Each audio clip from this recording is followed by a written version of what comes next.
A city needed more space. The dead were in the way.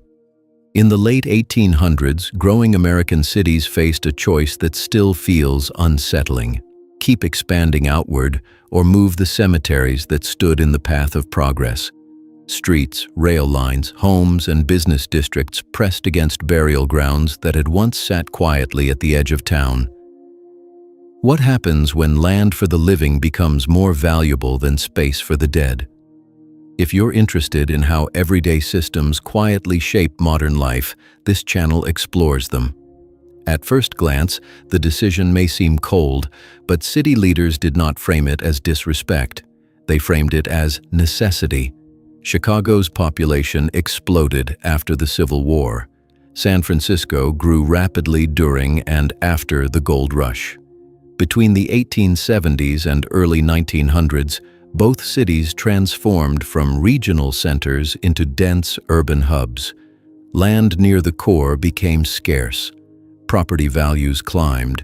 Infrastructure demands multiplied.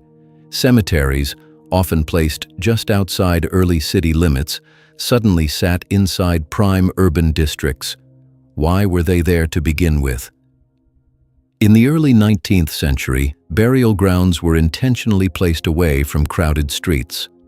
Reformers believed fresh air and landscaped cemeteries promoted public health and moral reflection.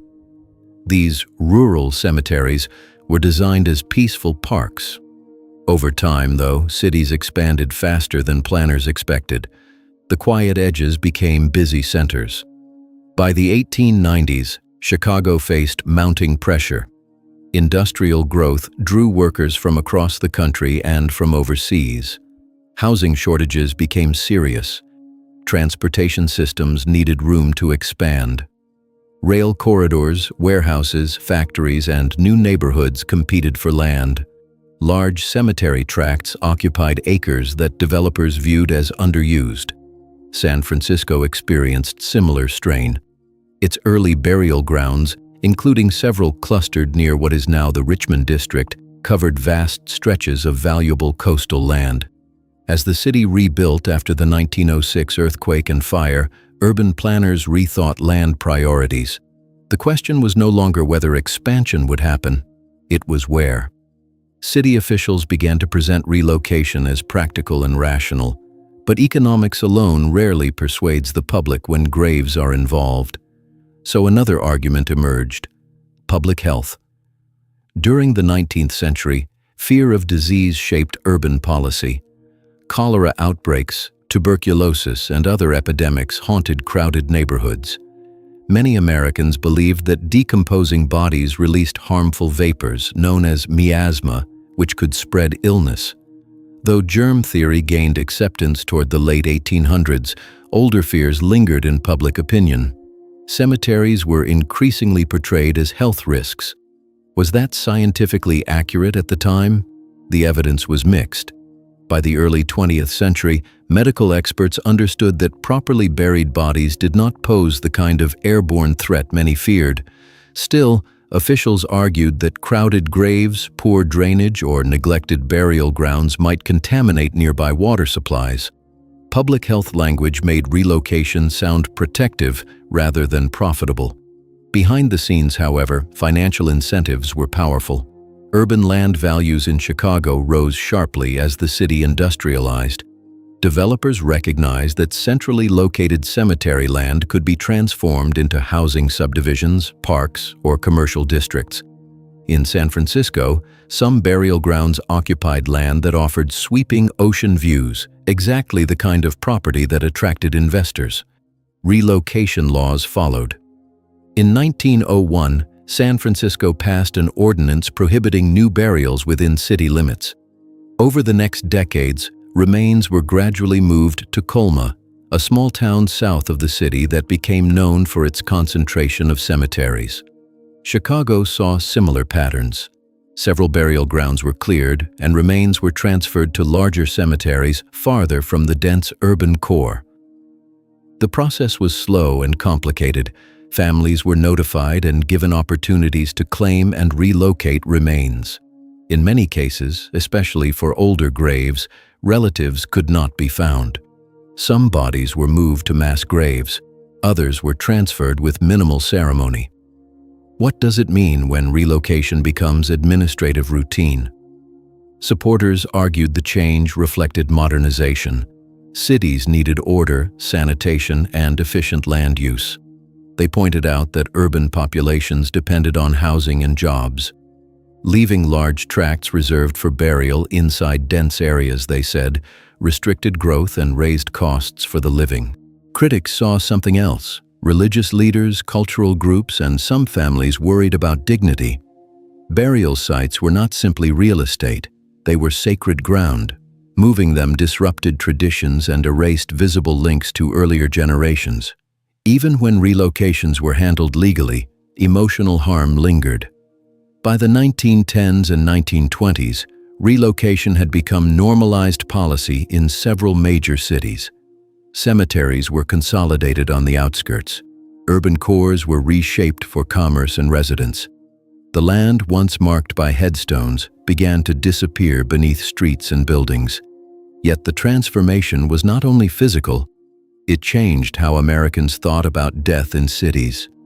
Earlier in the 19th century, cemeteries served as communal gathering spaces. Families visited regularly.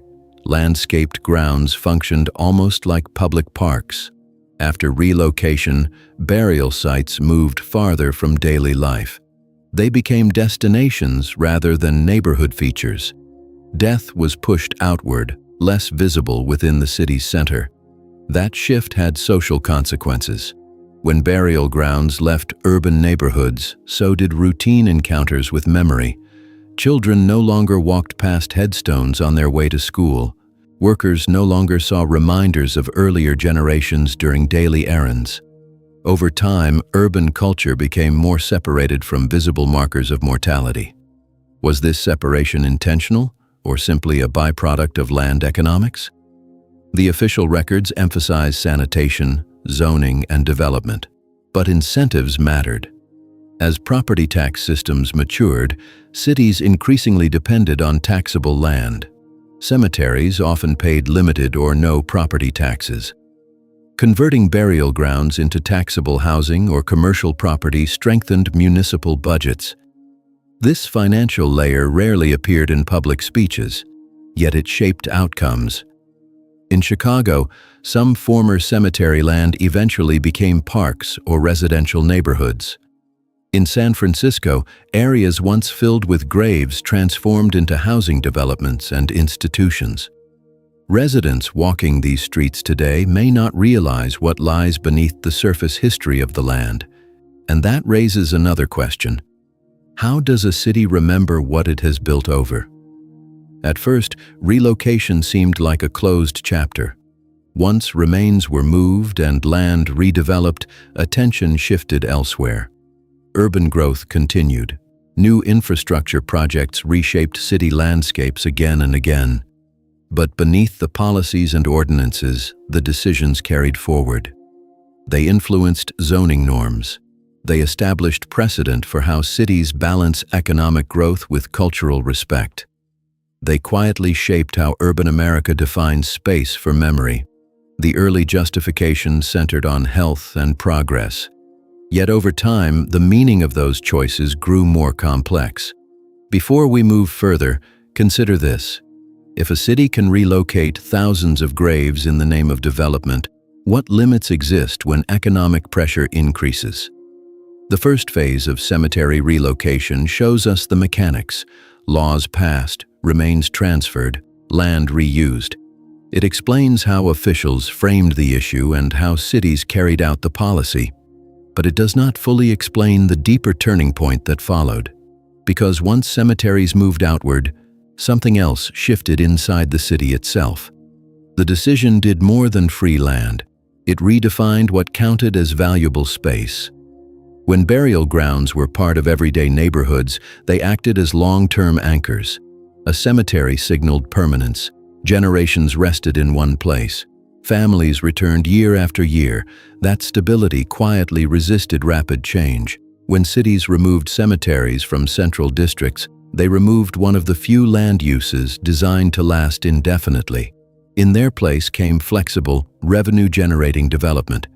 This was the structural turning point. Urban land stopped being a space that balanced memory and growth. It became a system optimized for circulation of people, goods, capital. Once that logic took hold, it extended beyond cemeteries. Industrial zones replaced older housing. Highways cut through established communities in the mid-20th century. Entire neighborhoods were later cleared under urban renewal. The cemetery relocations of the early 1900s were not identical to those later projects, but they established a principle. Under enough economic and political pressure, even sacred ground could be moved. That precedent mattered. Around the same period, American cities were professionalizing urban planning. Zoning laws began to separate residential, commercial, and industrial uses. Public health boards expanded authority. Municipal governments gained more technical control over land decisions. Cemetery relocation fit neatly into this emerging framework. It appeared rational, administrative, modern, yet something subtle happened between policy language and lived experience. In San Francisco, as burials were gradually prohibited and remains transferred to Colma, the city's relationship to death became more distant. Colma eventually became known as a city where the dead outnumbered the living. That physical separation created a psychological one. Death became geographically contained. Chicago followed a similar path. As remains were relocated to larger cemeteries, outside dense districts, central neighborhoods became spaces defined almost entirely by productivity and residence. Memory was no longer embedded in daily routes. It required a deliberate trip. Did this make urban life more efficient? In measurable ways, yes.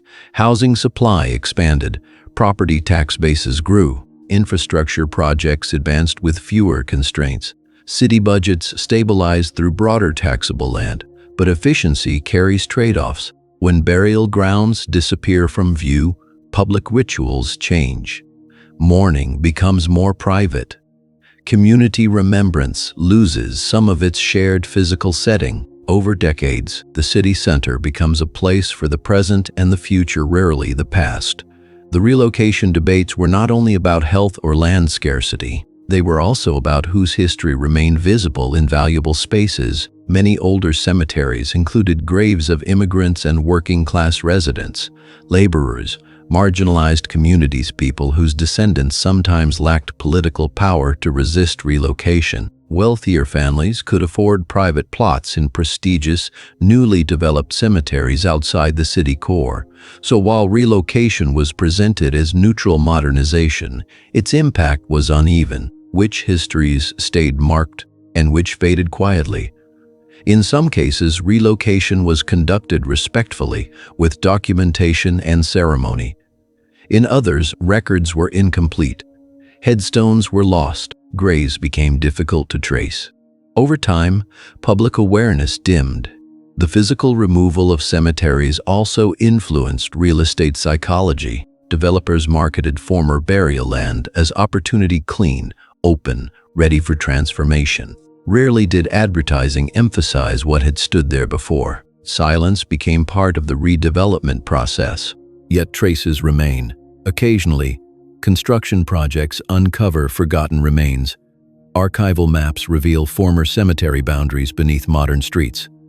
Local historians document the transitions. These moments disrupt the idea that urban land is simply neutral ground. They remind residents that cities are layered. Today, many Americans live, work, or commute across land that once served a different purpose. The relocation decisions of the early 20th century helped normalize the idea that land use can change dramatically if policy allows it. And that connects directly to modern daily life. Contemporary zoning battles, housing shortages, and redevelopment debates follow similar patterns. Cities weigh historical preservation against economic growth. They consider tax revenue, infrastructure efficiency, and public demand. While cemeteries are less frequently targeted today, the underlying logic maximizing land utility remains central to urban governance. Think about how quickly neighborhoods transform now. Former factories become luxury apartments, warehouses convert to office space, parking lots turn into mixed-use developments. Each change rests on the same principle that guided cemetery relocation. Land should serve current economic and social priorities. But here is the lingering question. If space dedicated to remembrance can be reclassified when pressures mount, how stable are other urban commitments? Modern planning includes stronger preservation laws and public consultation processes than existed in 1900. Environmental impact studies, historic landmark designations, and community boards create checks on rapid transformation. Yet financial incentives still shape decisions, property taxes still matter, development pressures still build. The cemetery relocations of Chicago and San Francisco illustrate how cities justify difficult trade-offs. Officials framed their decisions as pragmatic responses to growth. They invoked health, order, modernization. They rarely described the deeper cultural shift taking place. Over time, the results blended into normalcy. Few residents of central San Francisco today think daily about the burial grounds that once occupied large portions of the city. In Chicago, former cemetery land feels ordinary integrated into the urban grid, and that may be the most lasting impact. When extraordinary decisions fade into the background of daily life, they become structural habits. Future leaders inherit those habits without revisiting their origins. The idea that urban land must constantly adapt becomes common sense. Yet adaptation is not neutral. It reflects values. In the late 19th and early 20th centuries, American cities chose expansion, revenue, and efficiency over proximity to the dead. They relocated memory to the margins. The move solved immediate pressures. It also reshaped the cultural landscape of urban America. So as modern cities confront housing crises, infrastructure demands, and climate challenges, the earlier cemetery decisions offer a quiet lesson. Growth often feels urgent. Economic arguments often sound rational. Public health language can support sweeping change.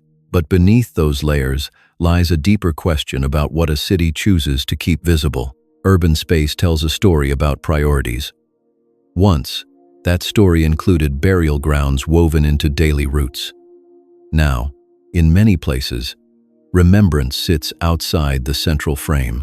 If cities are living systems, constantly reorganizing themselves, how should they balance efficiency with continuity? That question remains open, and perhaps the next time you walk through a neighborhood park, pass an apartment block, or cross a busy intersection, you might wonder what stood there a century ago and what decisions quietly made that transformation possible.